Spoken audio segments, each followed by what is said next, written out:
Welcome to the Business with Beers podcast. This is the place where we help entrepreneurs expand their business, build their wealth, and generate passive income.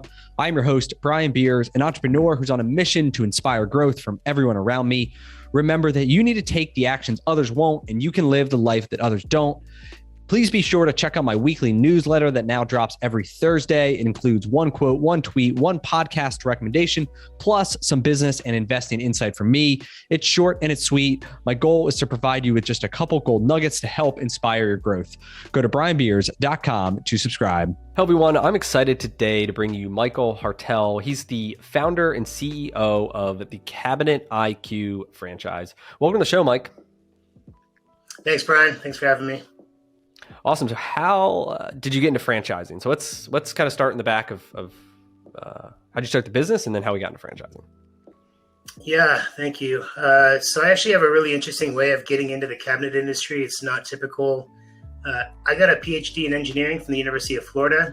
So I graduated with a degree in nanotechnology development.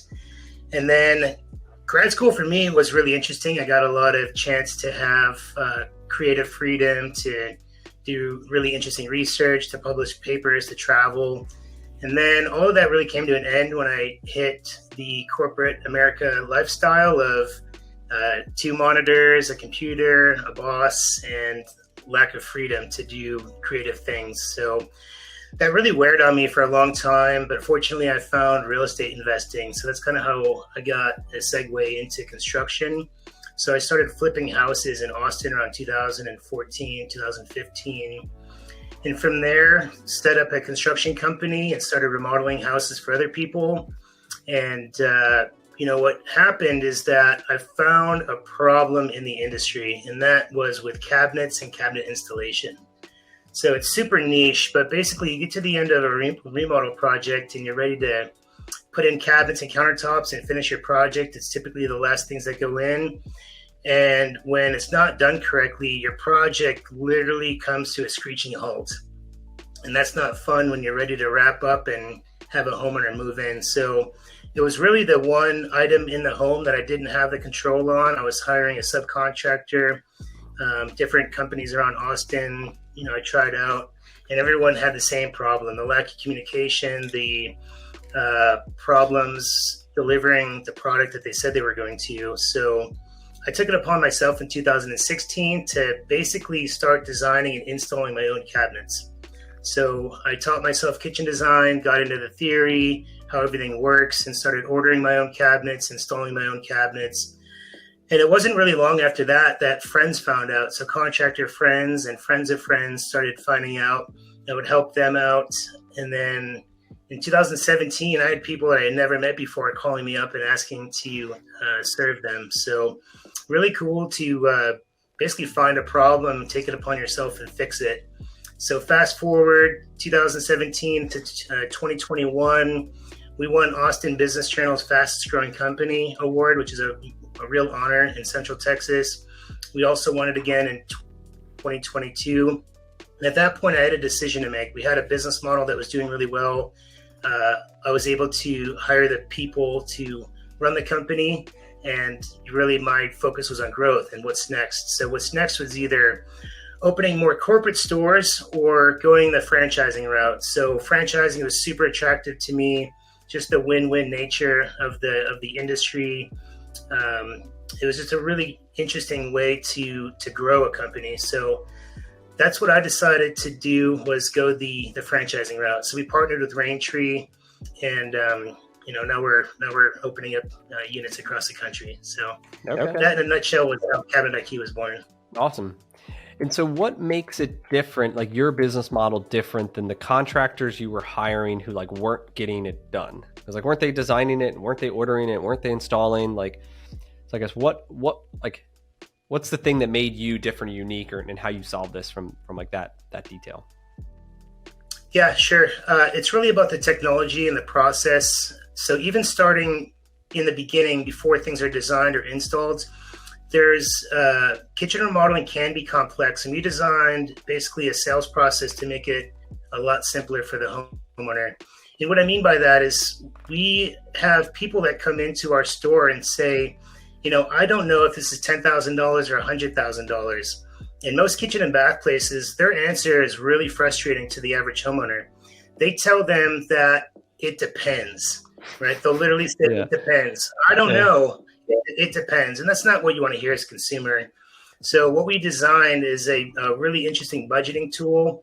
We took the two components, the two simplest components that you need in a kitchen, and distilled them down to give budgets to people. So this is the linear feet of uppers and lowers, so we can give people a quick price. So that really sets the precedent for, good, better, and best lines. We let them select, and then we move through the process. But really after that, it comes down to the technology platform that we use to guide someone through the remodeling experience, almost like a Domino's pizza tracker that we developed, the software. That's been really neat for people to stay in touch. One of the common complaints is, where's my contractor? Where are these guys? They're supposed to be here. They're not here. So we solved that with technology and process. So that's something that we've developed since 2017. And so it's this estimating software, so you can go to somebody's house and within a few minutes give them kind of like the good, better, best. Is that the idea? So it's much quicker and like less frustrating for them. That's right. Okay.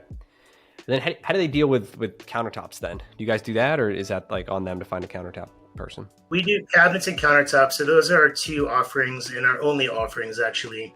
We used to do flooring and full remodels. But as we started scaling, so for example, we did 250 remodels last year. So 250 projects. If you're doing 250 full remodels, you have a lot of people involved. Yeah. And that's not something we wanted to do. We wanted to go really niche.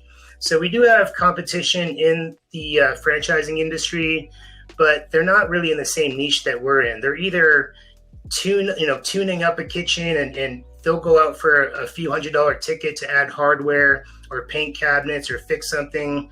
That's not really our model. There's also the industry companies out there that do full remodels. So they'll design the kitchen, they'll install cabinets, countertops, backsplash, plumbing. There's 20 people involved from start to finish. So they're not really experts at anything. So we actually decided to go niche and do just cabinets and countertops. Yep. And Brian, I'll tell you something interesting that happened when we did that. So before we went niche, we had competition from kitchen remodeling companies, right? Of course, because we're kitchen remodelers. When we got out of the full remodels, we turned our competitors into repeat customers. Does that make sense? Yeah. So they know that we're the best and we're niche. So now we have kitchen remodelers coming to us with client after client saying they're the best at cabinets and countertops. Pick out what you want from them. And they got a margin on your work and too. They have a margin on it. That's right. So it was kind of interesting to see the market shift when that happened. Yeah, I think a lot of companies, they try to be everything to everyone and like, well, we'll do it all. We can do that. And then next thing you know, you're like, got all these different skill sets and things to manage and marketing budgets. And it's like even unclear to the customer in what you do. Before you know it, now you're doing carpet, and then now you're doing painting, and now you're doing blinds, and but staying like super focused on one thing and then getting really, really good at it and just, simplifying the business as much as you can, because then that's how you can scale it. The simpler, the better. So that's interesting. So what's like can you give me like a ballpark of a price? Like I don't even know what cabinets cost, but like, I don't know, like a 3-bedroom, 1.5 house, kind of standard kind of L-shaped kitchen. Like what's that cost roughly? Just the kitchen? Yeah, just the kitchen, just the cabinets. Yeah, our average ticket's $25,000. Okay. But that also, it's dragged down by just master vanities, right? So if it's just a few cabinets, the ticket's a lot lower. But our average ticket's around $25,000. It's really not uncommon to have, $50,000 to $100,000 sales. This is a more premier product. Our demographic are high income earners that want what they want. They want to hire the best company.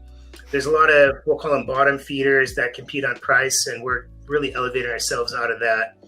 We can't compete on price. We don't intend to, but that really resonates with our ideal client. So all like solid wood, like full door, like quality products, like not like laminate or whatever.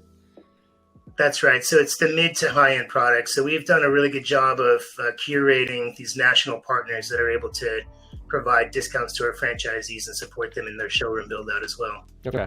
And so then you got no inventory, right? So you do the order, you probably put it through your manufacturer, right? Do they then make the cabinets or ship you whatever it is, and then you guys install them locally, right? That's right. So no inventory, everything's paid in full by the client when they purchase it. And then we go ahead and place the order. So it's all custom made. Okay. How long does it take for you guys to get it? Depends on the vendor, but anywhere between 3 weeks to 8 weeks, which is actually really quick in our industry. Okay. Yeah. That's good. And then you guys go install it, and that's what it is. Are they usually W-2 employees, or is it a contractor model? We've tried both models. We're actually doing a subcontractor model. It really allows the best people in the industry that are installers to work for themselves, to do a great job. And we have a good pay scale for them so that they get paid when the work's completed and the customer is satisfied. So it really keeps everyone aligned and accountable. Yep. Cool.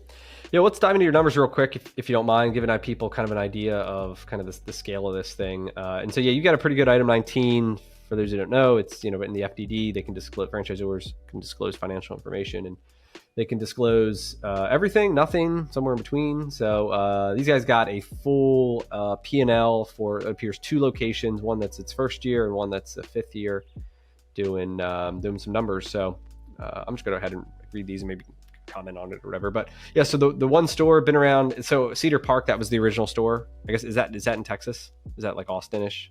That's right. It's a suburb of Austin. Okay. 5th year, 3.7 million in revenue.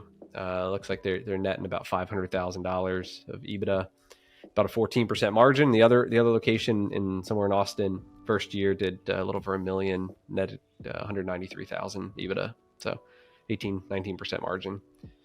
That's a pretty, and 45 to 50% gross. I mean, that's pretty standard in a lot of the home services, right?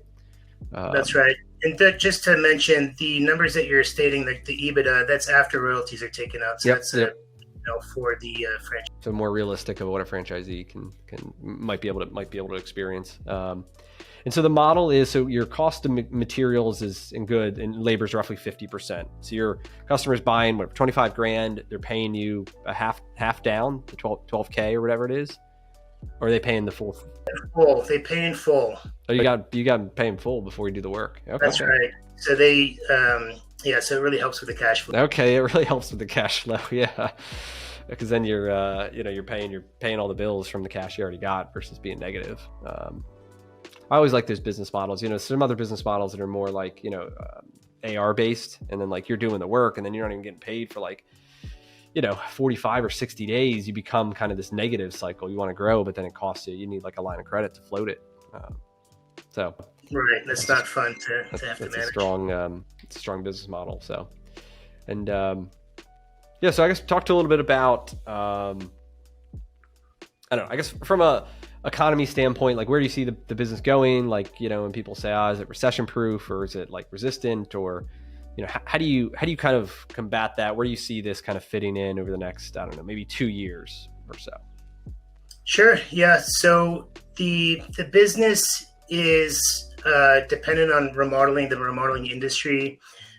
Market by market, it's stronger in some markets than others. So I feel like we're in a really good place. It being in cabinets and countertops, people are remodeling. So people remodel every 20 years.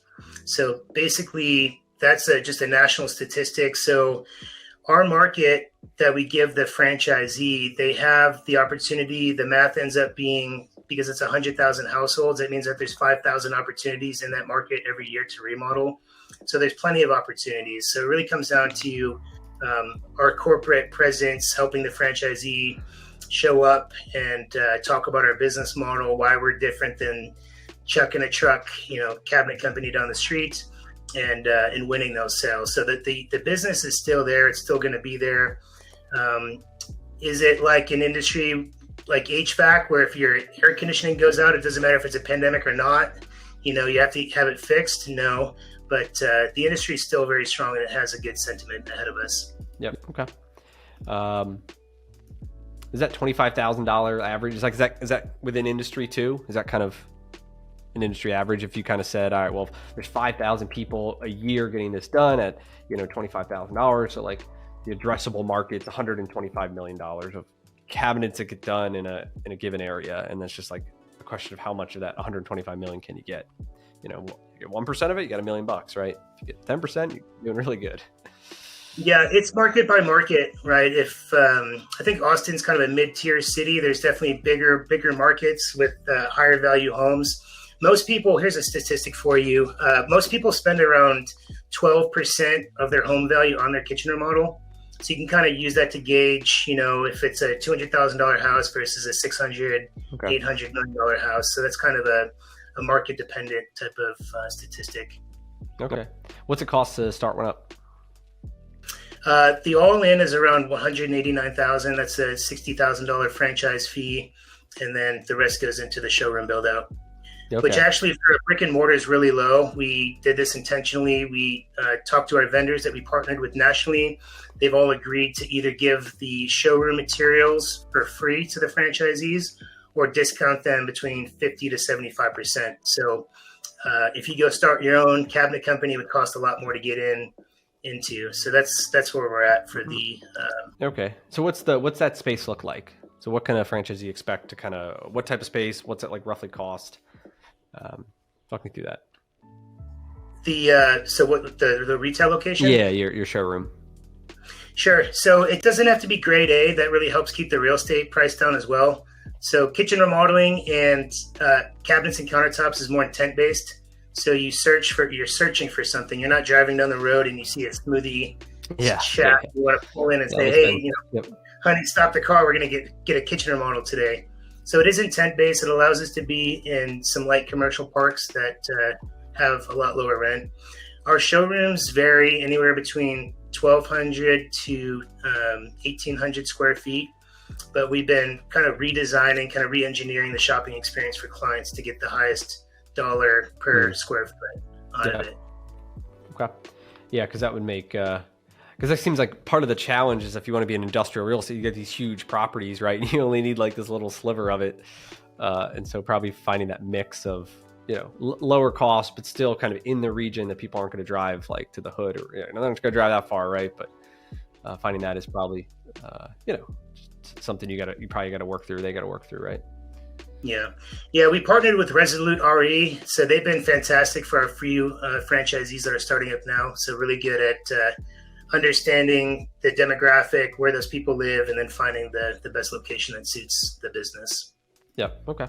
Yeah. So talking about your franchisee base now, what's it look like today? We have Fort Myers, Florida, and then Huntsville, Alabama starting up. Okay. So, and they're launching pretty soon? Yes. So they've signed leases. They're building out their showrooms, and they're going to be open by the end of the year.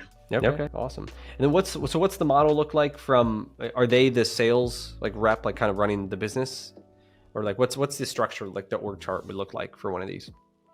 Yeah. So starting out, you really only need two people to run this business. You need someone doing sales and you need someone doing operations.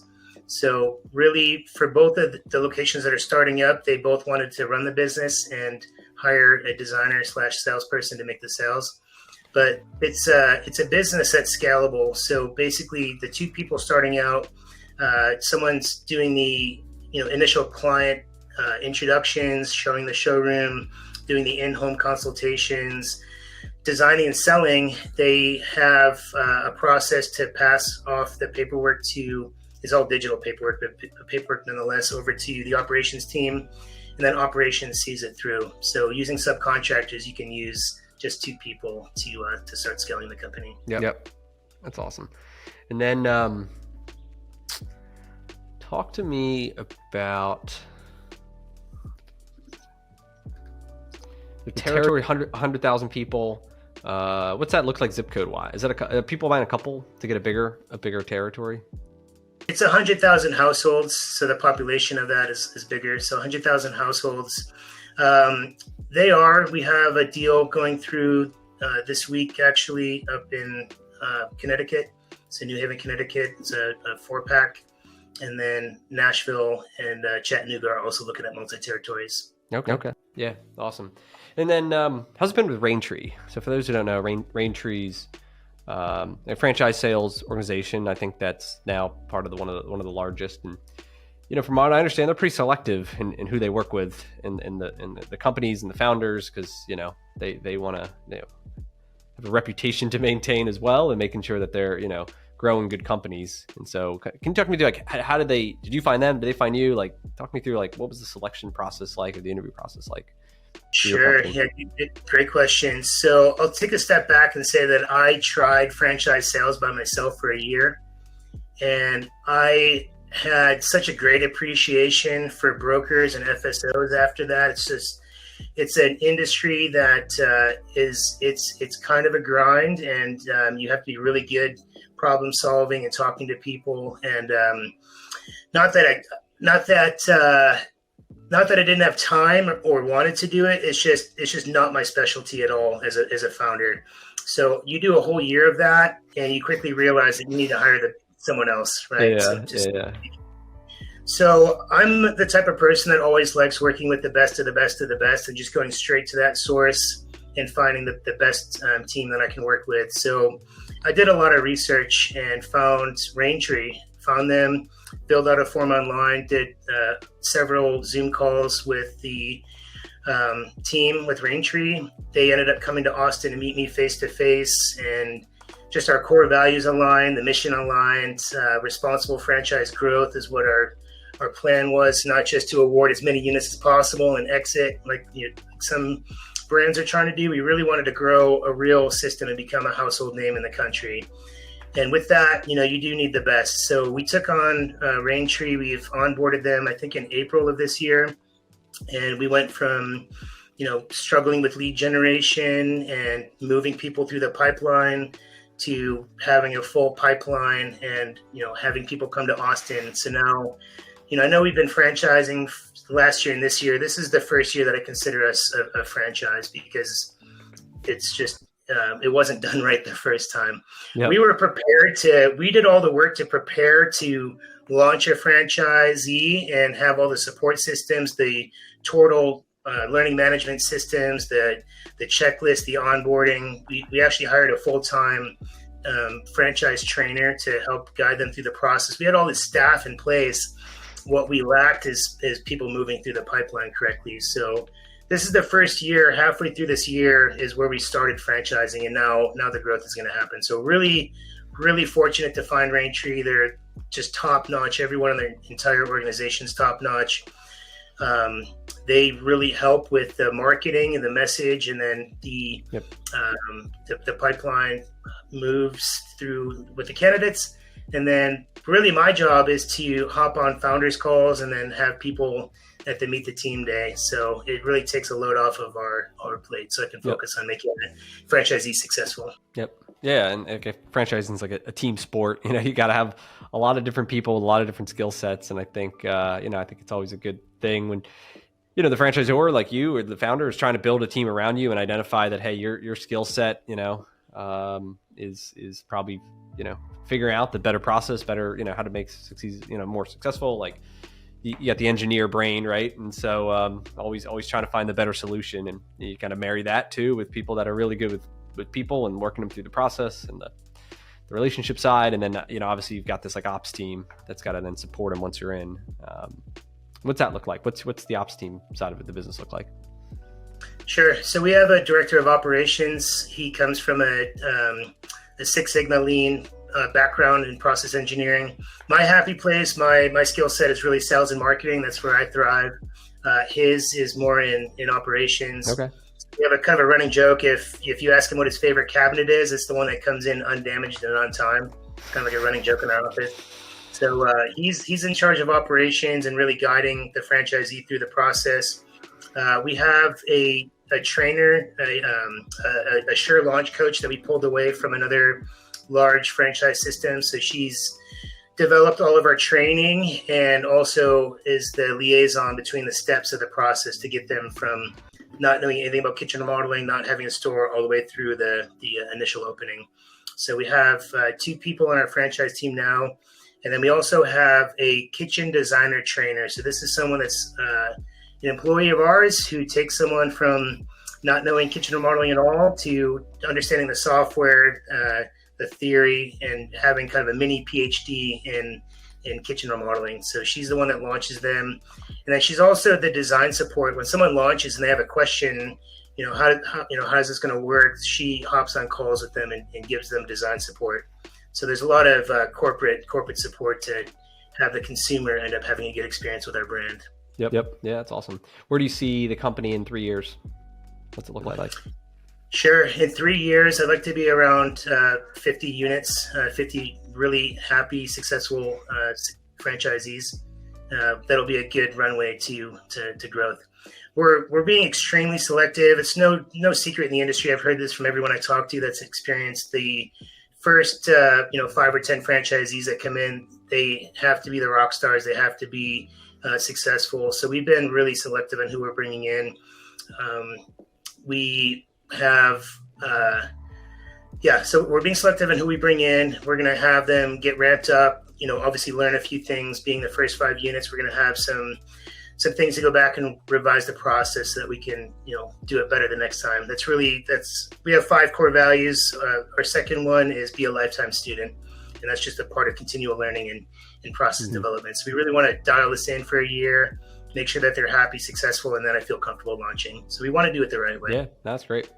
Yeah, and you want to find franchisees that want to kind of get on the ground floor, kind of work shoulder to shoulder with you guys and, get that like startup vibe, right? And it's exciting and, things aren't always perfect, but, you're all working together for the same goal to build, to each build a great business. So.